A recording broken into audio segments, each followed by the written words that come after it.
क्रोध मिटावत मान।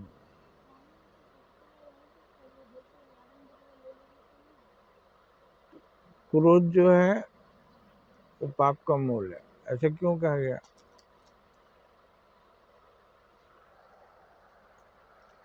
एक आदमी बैठा था, हाथ में लोटा लेकर के मुंह धोने के लिए।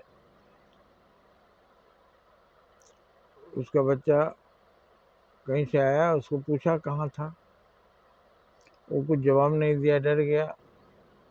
इसने लोटा फेंक के मार दिया, उसका सर फट गया। लेकर गया अस्पताल, कितना दिन के बाद ठीक हुआ, बहुत परेशान हुआ। तो 1 मिनट का क्रोध इतना बड़ा पाप करवा दिया।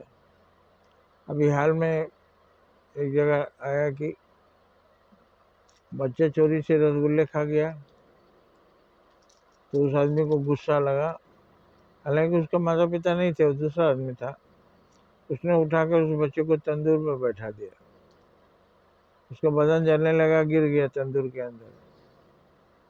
लोगों ने किसी तरह निकाला, लेकिन तब तक काफी हिस्सा झुलस गया, पता नहीं वो बचा है हमारा। तो ये क्रोध में इतना बड़ा पाप कर दिया। अरे भाई, रसगुल्ले हैं, आप छुपा के रखिए, बच्चे के सामने आएगा। जब बड़े मौका पाते ही गलत कर बैठते हैं, तो बच्चा तो भगवान का रूप है। श्री कृष्ण भगवान भी माखन चुरा के खा लेते थे, अपने घर में रहते हुए दूसरे घर में चोरी करते थे। तो खाने की चीज है तो बच्चा लेगा ही।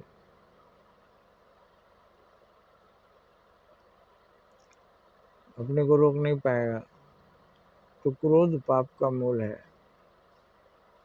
अब बहुत से पियक्कड़ होते हैं, पैसा न दिया तो अपनी बूढ़ी माँ को ही काट दिया टंगारी से।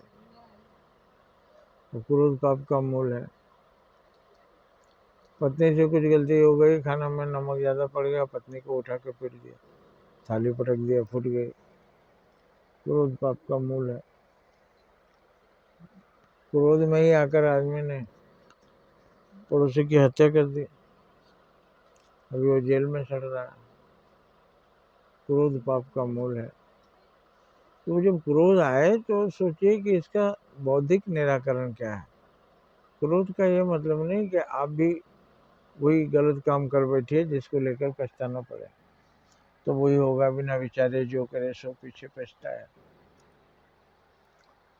काम बिगाड़े आपनो जग में होत हंसाए, जग में होत हंसाए, चित्त में चैन न पावे, खान पान सम्मान राग रंग मन ही न भावे।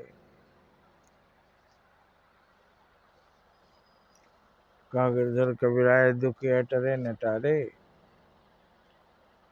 खटकत है जिये माही कियों को बिना विचारे। बिना विचारे काम करने से पश्चाताप होता है, और क्रोध में सोचने विचारने की शक्ति खत्म हो जाती है। इसका मतलब बिना विचारे आप हर काम, कोई भी काम नहीं करते, लेकिन क्रोध में बिना विचारे काम करते हैं। इसलिए क्रोध ही पाप का मूल है। क्रोध ही आपका सारा काम बिगाड़ता है। क्रोध आए तो मौन हो जाइए, थोड़ी देर के लिए हट जाइए, थोड़ी देर के लिए निष्क्रिय हो जाइए, कुछ मत करिए, क्योंकि कुछ करेंगे तो वो गलत ही होगा। जय हिंद, जय भारत।